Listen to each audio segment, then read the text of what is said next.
Back in the olden days when people sent handwritten letters through the mail, Hal Holbrook wrote a beautiful one to me.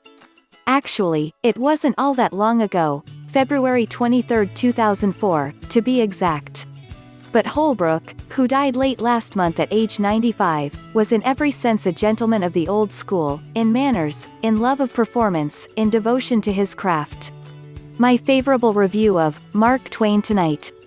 At the Warner Theatre, a solo show he had been performing for 50 years, had run in the post that day. He'd immediately put pen to Hal Holbrook, embossed notepaper to tell me how delighted he was that I got it. Tip for artists communicating with critics: tell them that they thoroughly understood what you wanted to convey, and you'll melt their jaded, overstimulated hearts.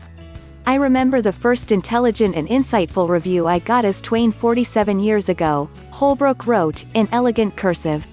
It was in Emporia, Kansas. Was it the Gazette? Mr. White's paper?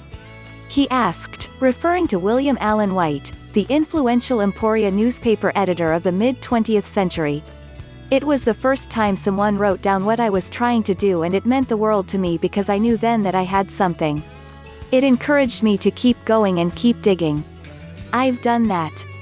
Holbrook was 79 when he wrote that, and he would keep going and digging as Twain for 13 more years, finally retiring the performance in September 2017.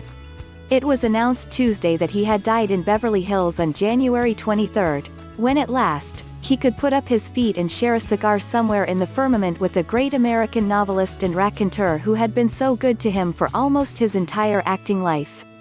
There were, of course, other peak moments in Holbook's professional career, most vividly and belovedly, especially at the Washington Post, his portrayal of Watergate informant Deep Throat in the 1976 film, All the President's Men.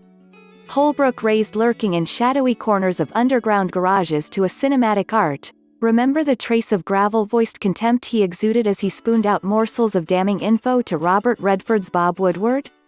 I've watched the scene dozens of times, in which Redford's reporter loses patience with his arrogant, ambivalent source, and imagined an entire play based on that flammable moment. That was the lightning bolt excitement a great actor could apply to a supporting role, or what is sometimes attributed wrongly to the work of a character actor. Any part an actor plays as a character. Holbrook was revered by others of his craft, his touch so finely wrought on a stage or on film that you'd hear his colleagues cite him as an exemplar of the understatement they also sought to embody.